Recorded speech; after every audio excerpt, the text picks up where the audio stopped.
Meus queridos irmãos, que a paz do Senhor nos envolva a todos nesse momento.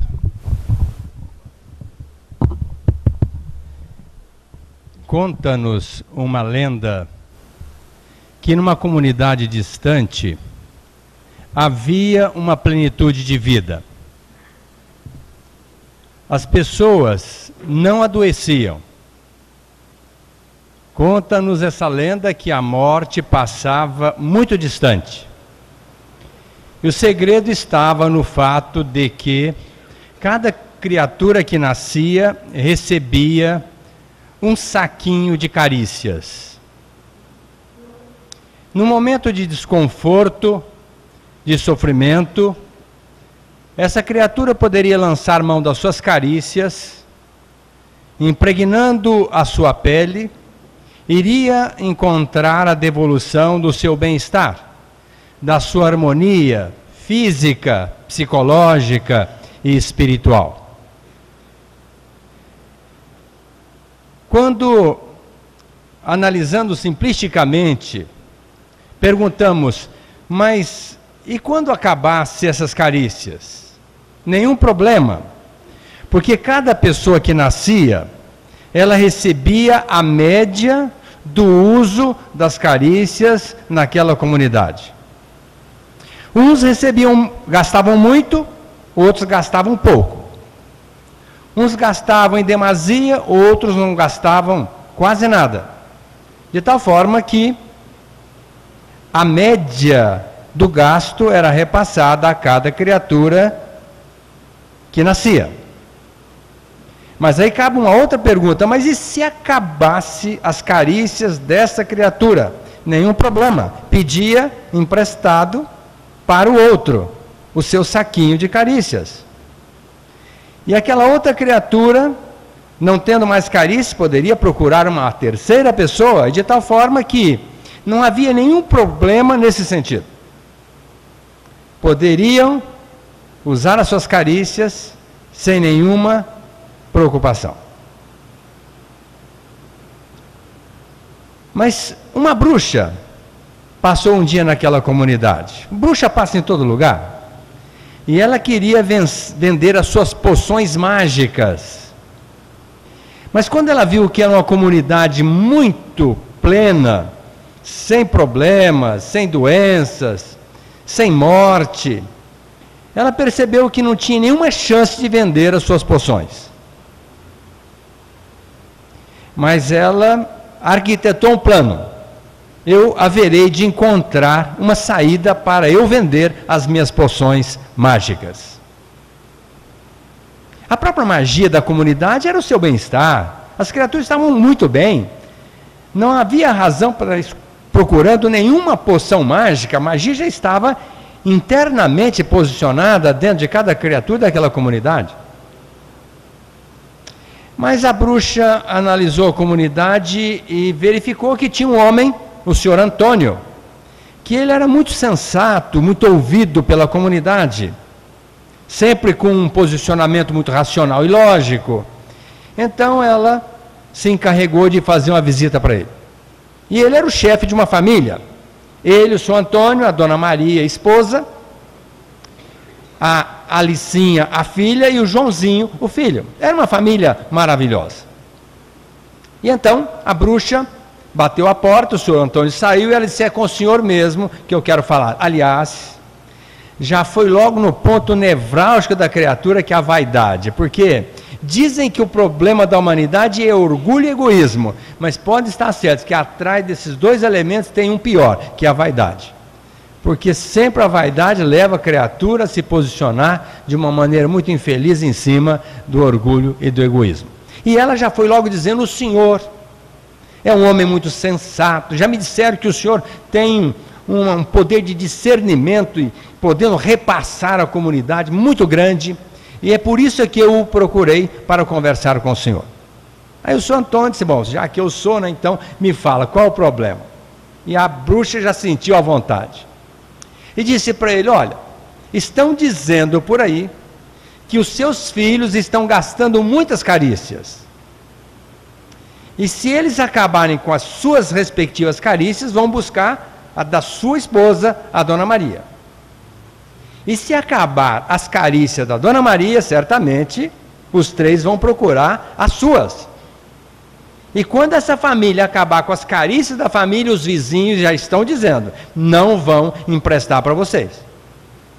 Então, vocês devem rever muito esse gasto que vocês estão executando aqui no seio dessa família. E o São Antônio não estava muito vigil naquele dia, porque é o que acontece conosco. A gente levanta de manhã, ao invés de fazer uma prece, pedir a inspiração do alto, né? A ajuda do nosso anjo guardião, para que aquele dia a gente esteja numa sintonia boa. A gente já levanta dizendo, que segunda-feira infeliz, não é? Porque a gente acha que a segunda-feira é ruim, né? Talvez seja o melhor dia da semana, é quando a gente vai voltar para o trabalho, vai ganhar o pão, vai ajudar alguém, vai dar o contributo, mas quase sempre a gente escuta dos companheiros, olha, mas que segunda brava, não é? E nessa vigília, o São Antônio foi pego de surpresa. E ele já disse, olha, senhora bruxa, muito obrigado pelo alerta, eu vou conversar com meus filhos. E mal ela saiu, ele já reuniu a família e já foi logo dizendo, olha, e repetiu todo o diálogo que ele manteve com aquela mulher. E as crianças que não falam nada para ninguém, ficam caladinhas, né? Se encarregaram já de imediato ir no vizinho, falar com o filho do vizinho, e o filho do vizinho já falou com o outro, em 2 segundos, aquela comunidade já sabia da mensagem da bruxa. E ninguém mais emprestou carícias para ninguém mais. E com isso, quando a pessoa ficava num desconforto, usava suas carícias e elas acabavam, aí tinham que conseguir uma outra carícia para sobreviver. E é exatamente nesse momento que a bruxa se apresentava. E vendia as suas poções, entre aspas, mágicas. Só não permitiam que a pessoa morresse, mas aquele bem-estar, aquelas carícias não propiciavam, porque eram carícias de alfinetinhos. Quando colocavam as criaturas, aquelas carícias na própria pele, sentiam como se fossem alfinetadas, mas pelo menos sobreviviam. E uma senhora muito sensata, de verdade, que conhecia aquela comunidade antes e agora o que estava acontecendo, tratou logo de reverter o processo. E começou a falar para cada criatura que deveriam repensar aquela atitude. Que voltassem a doar, a ceder, a emprestar as suas carícias, porque não haveria nenhum problema, mas já estava arraigado dentro daquela sociedade o egoísmo. Não, você acha? Alguém disse, o senhor Antônio falou, agora não vou emprestar mais nenhuma carícia para ninguém, e vou tratar de usar pouco para que as minhas também não acabem. E nós não sabemos o final da história. Quem ganhou, se foi a bruxa ou aquela mulher prudente, sensata. Não sabemos se aquela comunidade conseguiu sobreviver ou foi dizimada totalmente. Mas uma coisa nós temos convicção plena, que a carícia é a grande responsável pelo bem-estar espiritual da criatura. Para o bem-estar físico é o amor. Mas o bem-estar espiritual, o grande responsável é este saquinho de carícias. O que nós poderíamos dizer? Carícia. O que nós poderíamos exemplificar como carícia? É tudo aquilo que nos dá uma sensação muito gostosa. Por exemplo, quando a gente olha para uma pessoa de uma maneira terna, carinhosa, afetiva, compreendendo aquela criatura, às vezes lhe propiciando uma complacência por uma atitude infeliz, não é uma carícia? Lógico que é. Outro dia chegou um amigo para mim e falou assim, Aguinaldo, eu tenho medo de voltar para casa. Eu falei, mas como? Tem algum bicho lá? Tem, a minha mulher. Eu disse, mas como? A sua mulher? Pois então, Aguinaldo, é uma cascavel. Ela olha para a gente assim, ela já trucida a gente no meio. Eu disse, mas como, rapaz? Você está exagerando. Não, você não conhece minha mulher. Ela tem um olhar assim que eu nem olho para ela, eu já chego de cabeça baixa. E aí eu vi a gravidade. Quanto tempo vocês estão casados? 20 anos. Eu falei, ela não amansou ainda? Não, está cada vez mais brava. E eu senti a gravidade, porque ele estava falando sério, ele tinha medo da mulher mesmo. Aí eu disse para ele, mas quando ela olha assim para você com aquele olhar de matar qualquer criatura que esteja na frente, como é que você faz? Ah, eu não encaro. Por que você não encara? Mas você não conhece minha mulher, porque se você conhecesse, você não encararia também. Eu falei, pois então, eu gostaria de encará-la, porque eu acho que tem jeito de vencer esse olhar de agressão da sua mulher. Mas como, Aguinaldo? Pois então, a hora que ela olhar para você, não baixe a cabeça, olhe para ela também, e já mentalize, que pena que ela olha assim, e já pensa dentro de você, colocando toda uma vibração de amor, olha, eu desejo que ela reverta esse processo, que ela seja muito feliz, que ela possa um dia compreender que nós somos irmãos, e que ela está simplesmente criando um clima para ela mesma, que é um clima nocivo, pernicioso, e eu de minha parte, eu quero que ela esteja muito bem, muito feliz. Eu disse para ele disse assim, bom, daqui para frente eu vou fazer isso. E eu fiquei esperançoso de que ele voltasse para me contar. Passado um tempo ele volta, eu falei, e o medo? Eu falei, não, você sabe que já diminuiu? Eu já chego em casa preparado, porque se ela olha para mim, eu olho para ela. E se ela olha para mim com aquele olhar, eu já dou aquele olhar assim de quem está com brandura, com paciência, com tolerância. E você pode estar certo dizendo para mim, ela já mudou um pouco. Não, fique firme, continue olhando para ela com esta doçura, com essa mansuetude, que você vai conseguir vencer esse processo. O bem sobrepuja sempre o mal. O mal, por maior que seja, um pequeno bem consegue sobrepujá-lo. Da mesma forma que uma pequena luz consegue acabar com a imensidão de trevas. Assim nós conseguimos vencer o mal com o bem. Vencer aquele olhar agressivo com um olhar de docilidade. O próprio Cristo disse, não resistais ao mal. Pelo contrário, que é o que todo mundo faz. Quando a pessoa olha para a gente com raiva, o que a gente faz? Já olha com raiva pensando em encontrar uma solução para arrebentar a criatura no meio. É o contrário que a gente tem que agir. Se a pessoa olhar com essa agressão, nós vamos desmontá-la com o nosso olhar pacífico, dócil, manso. Agora, isso prevalece para todos nós quando estivermos lidando com as pessoas. Nós precisamos olhar as pessoas dessa forma. Porque quase sempre basta a gente errar, fazer qualquer um deslizezinho para a pessoa olhar para a gente com aquele olhar fulminante. E nós muitas das vezes também fazemos assim. Olhamos para a pessoa já querendo arrebentá-la no meio. Olha, vamos nos desvestir deste armamento, desta disposição em contrário. Vamos já nos preparar para olhar para as pessoas com brandura. E quem não gosta de ser olhado com brandura?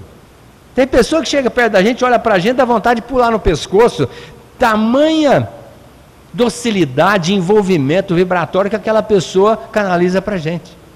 Diferentemente daquela que nos olha com agressividade, dá vontade de virar as costas e ir embora. Mas daqui para frente não vamos fazer mais, vamos olhar para ela, bem nos olhos, com docilidade, desejar fortemente que ela se desvista daquele comportamento personalístico. Um outro toque sutil, de doçura, de carícia, essencial, é o toque. O toque. A gente tocar as pessoas. Outro dia eu estava prescrevendo lá no hospital, e uma criatura chegou atrás de mim, e eu estava de óculos, e não colocou as mãos nos meus olhos, evidentemente sujaria as lentes do óculos, mas ela colocou de lado e me perguntou: quem está aqui? Logicamente que eu não sabia, mas eu disse para ela: é um anjo dourado, um representante lídimo de Deus. Eu respondi isso para ela. Aí ela veio, eu dei um abraço nela. Logicamente, aquele dia para mim foi extremamente significativo, porque qualquer pessoa que se dispõe a fazer isso é porque ela tem algo mais dentro de si. Dificilmente nós chegamos perto da pessoa e envolvemos a pessoa. E ela chegou e me fez isso. Se eu estivesse tenso, preocupado com alguma coisa, a partir daquele momento, logicamente, com aquela vibração toda, eu já estava mais refeito, reconfortado. E o toque é muito importante. O cumprimento, por exemplo, é fundamental a gente cumprimentar as pessoas pegando na mão. Tem gente que passa, às vezes, num corredor sem cumprimentar. E às vezes, no máximo, chega, oi, mas não é capaz de falar um bom dia, né? Estuante, um bom dia. E a gente tem que cumprimentar, de preferência pegando na mão. Há pouco tempo, lá no hospital, eu cheguei no centro cirúrgico e tinha 3 pessoas sentadas no sofá, esperando a realização da cirurgia. E eu cumprimentei um, pegando na mão, cumprimentei o outro e cumprimentei o outro. E um deles disse para mim: você é candidato a quê? Aí eu me dei conta que eu tinha que me justificar. E eu disse para ele: eu sou candidato à sua amizade. Porque você já pensou trabalhar com uma pessoa inimiga dentro de um ambiente de trabalho a semana inteira? Deve ser horrível. E eu sou candidato à sua amizade e quero tê-lo como amigo para a eternidade. Bom, ninguém falou mais nada. Ainda bem que encerramos por ali. Passados uns dias, eu chego na porta do hospital, tinha um grupinho conversando animadamente. Eu cheguei e fui cumprimentando um por um. E um outro colega falou a mesma coisa: você é candidato aqui? Eu falei: meu Deus, achei que era só ele, mas tem mais outro. E eu já tinha a resposta na língua, porque deu certo lá, né? Respondi também para eles. Porque parece até que cumprimentar é uma coisa absurda. E não é. A gente tem que cumprimentar. Não só pegando na mão, se possível dar um tapinha nas costas e, se possível ainda, dar um abraço. Porque é uma maneira de expressar o nosso afeto. O toque é fundamental. Todos nós gostamos de ser tocados. Às vezes não fala, porque tem vergonha. Mas quem que não gosta de ser tocado? Todo mundo gosta de um carinho, um afeto, um toquezinho de amor. Quem que não gosta? Todos nós gostamos. Há algum tempo aqui nessa casa espírita, eu peguei uma trabalhadora na frente daquele prédio ali do lado. E eu cheguei e dei um abraço nela. Mas quando eu abracei, ela esticou o braço bem retinho assim junto do corpo e não mexeu. Aí eu falei assim: pode me abraçar, minha mulher não é ciumenta não. Aí ela falou assim: não, doutor Aguinaldo, aqui em casa eu nunca recebi um abraço e não aprendi a abraçar ninguém. Aí é que eu me dei conta da gravidade. Nunca recebeu um abraço dentro de casa. E, portanto, ela não tinha aquele molejo para estar abraçando ninguém. Eu falei: então começa agora, aqui é a nossa segunda casa, eu estou te abraçando, me abraça. Ela com aquela dificuldade, acho que está meio grudado no corpo, tinha passado uma colinha, né? Mas ela conseguiu e veio me dar um abraço. E eu aproveitei, né? Ensinar as pessoas a abraçar, lógico que com respeito, com carinho, com amor. Qual o problema? O abraço faz com que nós troquemos energia. A pessoa passa para nós a energia e nós passamos para ela. Há uma troca. E é uma troca que passa de 1 para 2, uma troca que não troca simplesmente de 1 por 1, não. A gente tem energia e recebe do outro. E nós temos a nossa e o outro passa também. Nós passamos para a criatura e saímos com 2 energias. Aqui nós já tínhamos e a outra que recebemos. Então o abraço é um grande responsável pela terapia da alma. Se nós soubéssemos o valor do abraço, nós estaríamos abraçando todo mundo. Mas não, as pessoas têm dificuldade.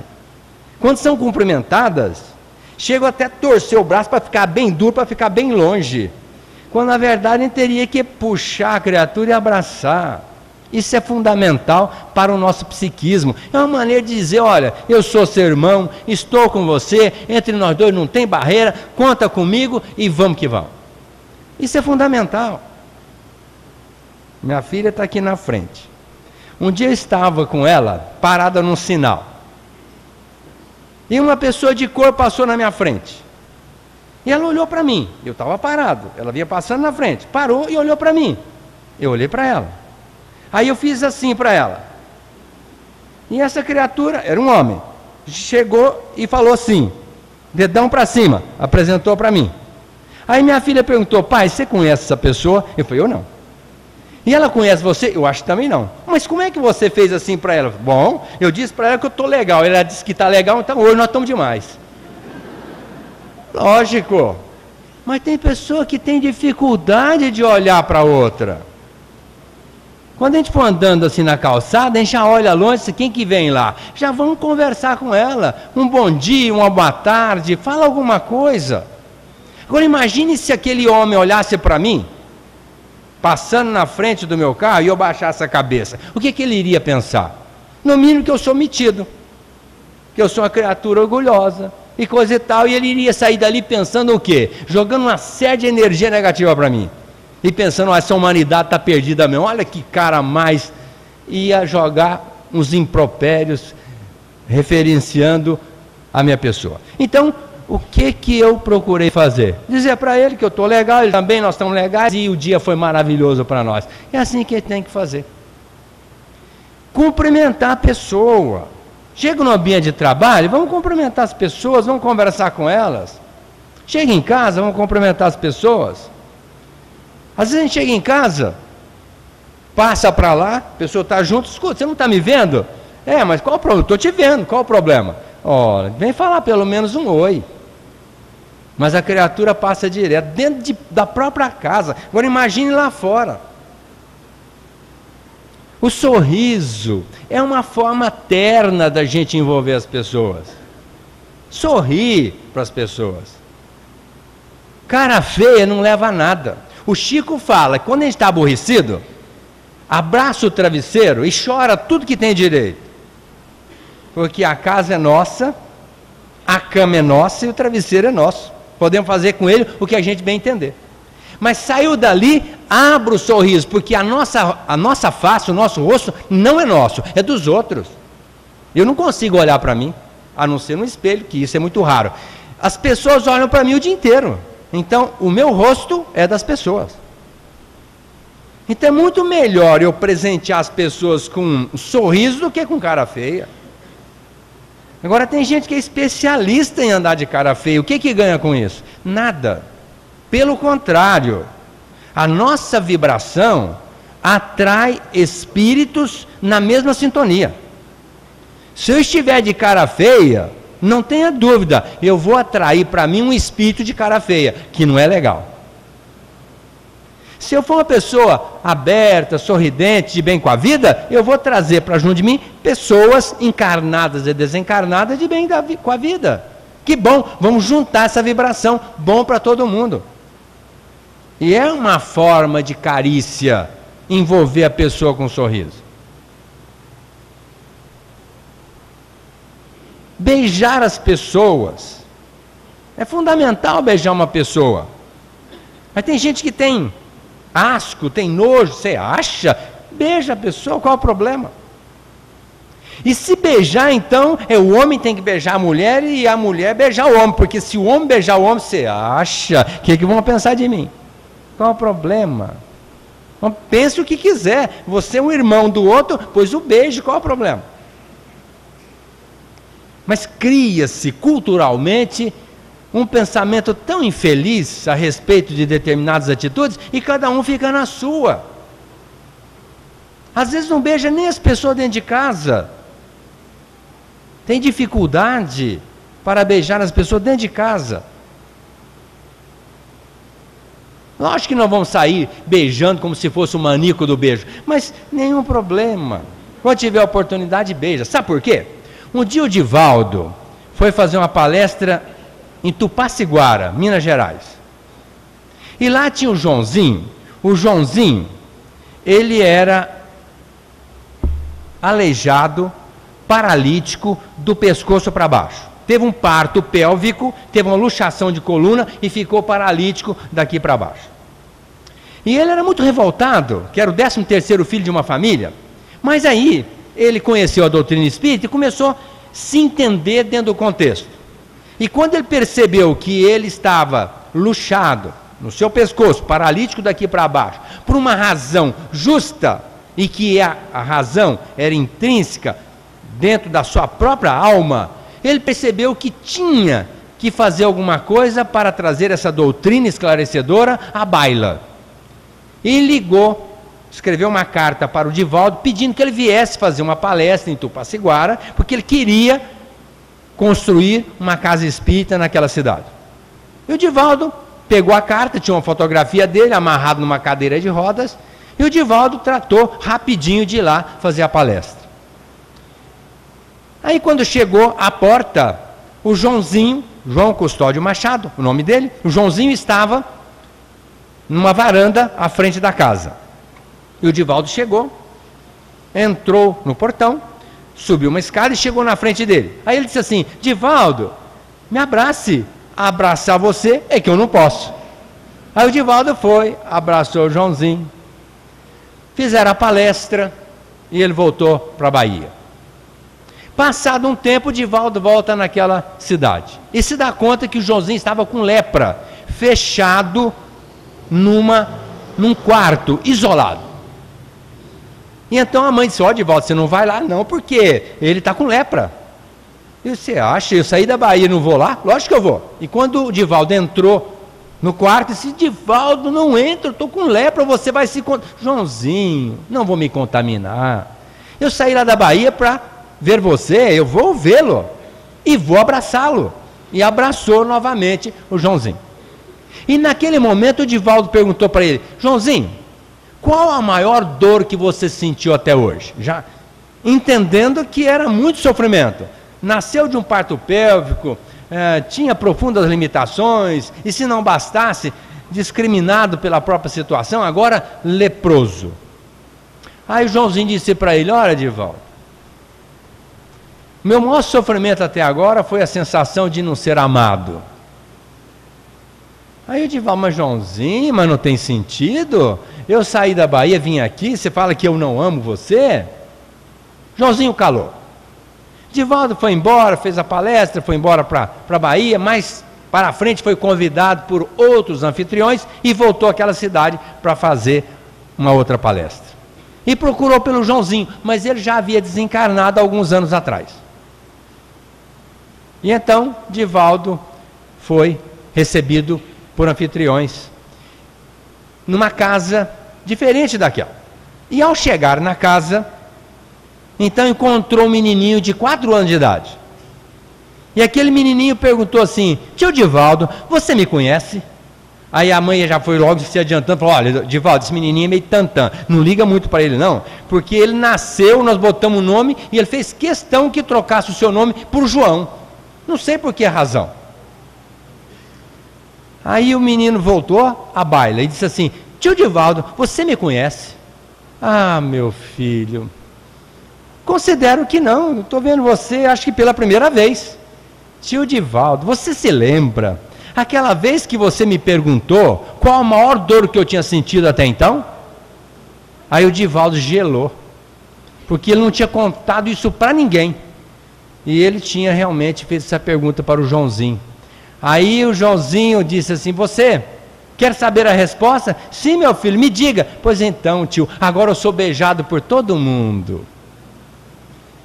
Então o Joãozinho, aleijadinho, amarradinho naquela cadeira de rodas, todo mundo chegava, abraçava, Joãozinho daqui, Joãozinho de lá, mas ninguém tinha coragem de beijá-lo. E ele sentia a grande dor de não ser amado, porque quem ama, beija, vai além, abraça, diz eu te amo e muitas outras coisas. Agora, quando a pessoa é reticente, vai até um certo ponto e para. Então nós precisamos começar a rever um pouco os nossos conceitos a respeito do beijo. Nenhum problema de beijar um homem, é nosso irmão, é nosso amigo, qual o problema? Pensem o que quiser. Todo neurótico se preocupa muito com o que os outros pensam a seu respeito. Isso é neurose. Pense o que quiser. Agora, se tiver que beijar uma criatura, beije, qual é o problema? Na rua você não beija na boca? Homem com homem? Beijar no rosto aqui não é problema nenhum. Mas a pessoa tem dificuldade. E dificuldade de beijar as pessoas dentro de casa. Às vezes pai não tem coragem de beijar o filho ou uma filha. Como se fosse um bicho de 7 cabeças. Colocar um filho sentado no colo, então você acha, qual é o problema? O filho pode sentar no colo, a filha pode sentar no colo. É uma maneira de estreitar. Cria na criatura um psiquismo diferente. A pessoa se sente acolhida, muito bem resolvida emocionalmente, para lá fora dividir com os outros o carinho que recebe dentro de casa. Mas quando a pessoa é tratada com distância, ela cria disposição em contrário. Ah, se todas as pessoas entendessem e vivessem assim.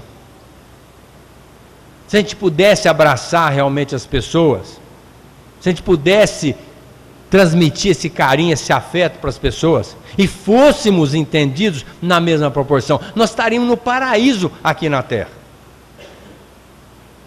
Mas não. Uma forma de carícia é a gente elogiar as pessoas. Elogiar as pessoas. Tem gente que tem dificuldade. Domingo passado eu estava com a calça jeans azul e uma camisa azul. E eu cheguei no hospital e a enfermeira falou: doutor Aguinaldo, o senhor está lindo, hein? Aí eu falei assim: não gostei da sua colocação. Eu falei: não, eu estou dizendo que o senhor está lindo. Eu falei: pois então, eu queria que você dissesse que eu sou lindo, não que eu estou, porque assim fica ruim. Só hoje. Não, doutor, o senhor é lindo, hoje o senhor está demais. Aí eu fiquei, olha, a camisa quase não me conteve. Logicamente com a misericórdia dela, com a amizade. Mas isso eu só contei para dizer que um enfermeiro disse assim: olha, como é importante o elogio. Ele disse. Eu falei: pois então, realmente, hoje ninguém me aguenta. Sair daqui com um elogio desse, hoje eu estou demais. Aí uma enfermeira, bem gordinha, mas bem redondinha mesmo, né? Ela disse: pois então, doutor Aguinaldo, outro dia uma pessoa chegou para mim e falou assim: nossa, mas como você tem os olhos lindos, né? E eu fiquei tão feliz, quando um incauto, um infeliz diria: ô, mas você está gordinha, hein? Não, a pessoa chegou para ela e falou: mas que lindos olhos você tem. E ela ficou tão feliz com aqueles lindos olhos que você tem. Aquela pessoa foi tão sensata, foi tão prudente, ela foi tão feliz de fazer um elogio exatamente daquilo que aquela criatura tinha de muito lindo, que eram os olhos. Aí eu olhei para ela e falei: realmente, ele acertou na mosca, você tem os olhos lindos. Se aquele dia ela se sentiu bem, agora redobramos o elogio. Agora, normalmente não é o que as pessoas falam. Outro dia uma pessoa chegou para mim, aliás, me fez um favor: Aguinaldo, você está barrigudo, hein? Foi que eu comecei a fazer um regime para perder um pouco a barriga. Mas ele foi assim na mosca, né? Você está barrigudo, hein? E eu dei uma olhadinha assim, até dei uma encolhidinha na barriga, né? Mas não tinha jeito, está barrigudinho mesmo. O outro chegou para mim e falou: mas você está ficando careca, hein? Não, careca eu já estou há muito tempo, eu respondi para ele, mas está mais. Eu disse: meu Deus. Ainda bem que eu não tenho complexo com isso, mas se eu tivesse aquele dia, eu estaria arrasado. Seria um dia negro da minha vida. Ele não sabe o mal que ele estaria fazendo se eu fosse inculcado com isso. Mas ao invés de falar para mim alguma outra coisa, ele já olhou minha barriga e minha careca. E é mais ou menos assim que acontece. Dificilmente uma pessoa olha para outra e vê a virtude, o lado bom. Fulano, mas você está demais. Geralmente fala o lado negativo da pessoa, que é para matar na mosca, para deixar a pessoa mesmo agredida, quando a gente poderia elogiar. Não é esse elogio hipócrita, mentiroso, porque a bem da verdade nós temos mais qualidades do que defeitos. Pode analisar, a gente trabalha, procura ser honesto, procura ser cumpridor do dever, e nós temos já algumas virtudes, não na plenitude, mas já temos. Em relação às falências da alma, nós já até que melhoramos bastante, já temos algumas que já dá para se notar. Mas a pessoa não é capaz de elogiar, ela é capaz de falar mal da criatura. Quando a gente chega em casa, por exemplo, qual marido que não gostaria de escutar da esposa a importância dele que ele tem para a família? Olha, marido, você é um cara legal.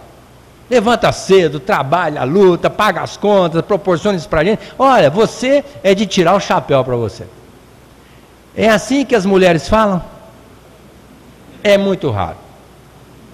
Se o marido chegasse em casa e dissesse, olha, mulher igual a você, não tem melhor no mundo. Pode ter igual, melhor não tem. Porque, olha, cozinhar igual você faz, cuidar da casa, cuidar de mim. Olha, você é uma criatura fantástica. Mas faz assim? Também não. Que pena. Que pena.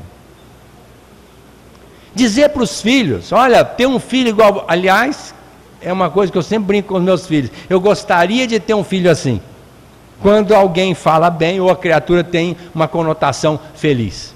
Eu brinco, eu gostaria de ter um filho assim. Ou seja, que bom ter um filho assim. Mas dificilmente um pai chega para um filho e fala, olha filho, eu me orgulho de ser seu pai. Fala, muito difícil. Ah, se ele pisar no tomate, tá vendo? De você não se espera nada, é uma tranqueira mesmo, vive fazendo, aprontando. Olha, até quando você vai agir assim? Eu tenho um parente sem identificar muito de perto. A mãe dele sempre falava que ele não estava com nada. De você não se espera nada. Você não cresce. E sempre denegrindo a imagem dessa criatura. Hoje essa criatura tem dificuldade de se posicionar diante da vida porque se sente um João Ninguém. Não se sente amado, valorizado, está sempre questionando a sua posição dentro desse contexto. Por quê? A mãe se encarregou de arrebentá-lo psicologicamente. Perdeu a chance de ficar calada. Ou, pelo menos deveria, em abrindo a boca, elogiar o filho. Filho, você tem um potencial muito grande. Aproveite-o, vá adiante. Não perca a oportunidade que a vida lhe oferece. Você é jovem ainda, mas terá condições de ser um homem de bem. E vai dando alternativas, assim, focando a oportunidade daquela pessoa ser alguém de valor. Isso é um elogio muito bem colocado que a gente deve colocar para as pessoas circunstantes. E não é só dentro de casa. Reconhecer as pessoas que estão conosco, no trabalho, onde quer que seja. Reconhecer o valor. Mas, via de regra, não é o que acontece.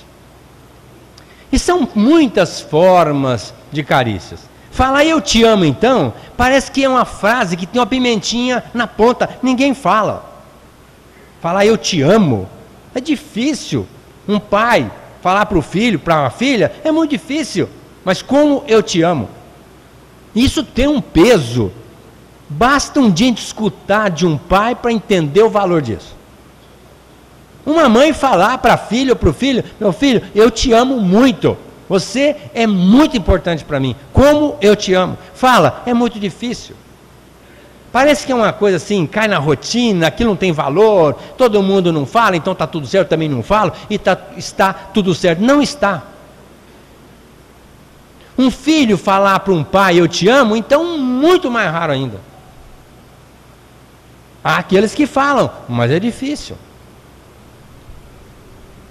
Um filho, uma filha falar para a mãe, eu te amo, é muito difícil. E seria bom, porque levanta o ego, levanta o astral, melhora o bem-estar daquela criatura. Se a pessoa já está bem, ela passa a estar melhor ainda. Mas não, cada um na sua, ninguém fala, bico fechado e perde a grande oportunidade. E um detalhe, de repente a gente está até falando para melhorar outra criatura, mas não é assim. É o dar e receber do Francisco de Assis, é dando que você recebe, porque quando a gente fala eu te amo, não tenha dúvida, vai virar uma resposta imediata. Aquela criatura vai dizer assim, eu te amo também. A gente vai se sentir bem, confortável. Se a gente abraça, a gente é abraçado, confortável. Se a gente elogia, via de regra, a pessoa também diz, não, mas você também acaba elogiando. E isso nós vamos contagiando as criaturas, vamos criando um clima favorável à nossa volta. E nós vamos nos nutrindo exatamente desse posicionamento, do dar e receber. E a humanidade é carente, todo mundo é carente. Não tem uma criatura aqui, eu não preciso de nada disso. Lógico que precisa. Quem não gosta, não precisa de um afeto, de um carinho. Se não tem, é doente da alma. E se é muito bem resolvido, está numa condição muito plena, é porque essa pessoa recebe essa carícia o dia inteiro de todo mundo. E é fundamental que nós comecemos a pensar nesse assunto. E nós temos a necessidade de encher essa bateria de carícias. Nós precisamos dessa carícia, nós temos que buscar. E onde nós buscamos? Geralmente dentro do lar. É ali que nós buscamos. É o marido na mulher, a mulher no marido. É o filho na mãe, no pai, o pai nos filhos, o irmão no outro. É ali que nós vamos encher nossa bateria de carícias. Como é importante, então, trocar esse afeto dentro de casa. Mas às vezes não acontece. Às vezes não acontece. E vai procurar lá fora. Aí mora o perigo. Porque às vezes vai buscar lá fora, vai ser adotado de uma maneira inapropriada e vai gerar um problema para aquela criatura. Quantas pessoas que às vezes procuram o afeto no parceiro conjugal e não encontrando, aí vai buscar um amante ou uma amante, que é um desastre. Um desastre. Um desastre. Ah, mas quem que vive? Olha, se não tem um afeto dentro de casa, procura lá fora, mas de uma maneira construtiva, porque o afeto não é só sexo. Afeto é uma série de qualidades, de valores que nós podemos nos envolver e transmitir às pessoas, que eu acabei de mencionar tantos aqui. Mas a criatura coloca que afeto é sexo. Não tendo sexo, tem que procurar lá fora e vai buscar amante ou amante. Desastre, desastre, porque vai comprometer a família. E a família é um tesouro que a gente tem que aprender a respeitar, a edificar, a proteger. E quando vai buscar amante lá fora, vai gerar um problema grave no seio da família. Seria melhor estar repensando se valeria a pena assumir essa postura. Buscamos lá fora através dos amigos, nenhum problema. Se não temos o carinho, o afeto dentro de casa, podemos encontrar isso através dos amigos, dos irmãos, nenhum problema. Não o lado sexual propriamente, mas o abraço, o beijo, o afeto, o carinho, o sorriso, esse olhar terno que a gente encontra nas pessoas que a gente tem afinidade. Se enche, se locupleta e volta a cumprir o seu programa, o seu trabalho, a executar o seu plano de edificação espiritual. Uma vez que ninguém consegue viver sem essa carícia. Mas um outro lugar que nós vamos buscar é na religião. Como é importante a gente ter uma religião. A religião, através da fé, passa para nós um envolvimento muito grande. Não fora sem causa o que o Cristo disse: quem vier após mim, jamais andará em trevas, jamais terá sede, jamais terá fome. Na religião nós encontramos força para a gente lutar lá fora e se projetar na vida como um vencedor. A fé é a grande alavanca que nos impulsiona para a frente. E na religião nós encontramos esse respaldo. É muito importante, principalmente no Cristo. Tem um Salmo 23 que diz assim: o Senhor é meu pastor, nada me faltará. Às vezes falando isso de uma maneira assim simplista, parece que é um refrão. Não, o Senhor é meu pastor, nada me faltará. E o salmista ainda concluiu: Ele me levará a uma água cristalina, a pastagens verdejantes, referindo-se às ovelhas que precisam de uma água, de uma proteção, para não ser trucidadas pelos lobos, e ainda mais de uma pastagem que possa dar a ela a condição de sobrevivência. Se nós entendermos que Deus nos ama, mas de uma maneira irrestrita, nós vamos nos fortalecer para vencer as intempéries, as dificuldades. Se nós entendemos que Jesus nos ama, nós também vamos ter muita força para estarmos nos aparatando, enfrentando as dificuldades. Mas tem pessoa que não acredita em Jesus, não acredita em Deus, não acredita na espiritualidade e se sente extremamente enfraquecida. Basta acontecer qualquer coisinha para essa pessoa se desorganizar. E quando a pessoa tem essa vinculação com Jesus, principalmente está, entre aspas, mais palpável para nós, e depois, nessa vinculação com Deus, com a espiritualidade, essa pessoa tem muita força, tem muita coragem, ela consegue vencer as dificuldades e não fica às expensas dessas carícias de terceiros. Vai encontrar na fonte, porque nós estamos imersos no amor divino. E o dia que nós integrarmos com Deus, não teremos problemas mais. Os nossos problemas é porque nós estamos ainda distantes do Criador. Nós estamos distantes do Cristo. Eu vim para que tenhas vida, e vida em abundância. Abundância de vida nós encontramos no Cristo. Nem sempre é nos amigos, nos companheiros, dentro do lar. Pelo contrário, ali às vezes nós encontramos dificuldades, mas no Cristo, na proposta crística, no Evangelho de Jesus, nós encontramos sim, tudo aquilo que nós precisamos para vivermos uma vida plena. Mas quando a gente fala de Jesus, que é realmente o grande terapeuta, é o grande amigo, é o grande irmão, é o legítimo representante de Deus na terra, é com quem nós podemos contar verdadeiramente. Às vezes as pessoas acham que isso é apenas um fanatismo, mas não é. Quando a gente estiver mais próximo do Cristo, realmente a nossa vida passa a ser diferente, passa a ter outra conotação. E para estar junto de Jesus, nós temos que mudar a nossa conotação, o nosso comportamento. Nós temos que ser mais partícipes, nós precisamos ser mais lídimos, representantes da sua proposta. E ao fazer o que ele recomendou, estarmos sempre procurando vivenciar a proposta crística, nós estamos melhorando espiritualmente.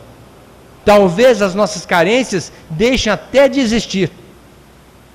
Mas distante de Deus, distante de Jesus, distante da espiritualidade, distante da transcendência, nós somos varas isoladas.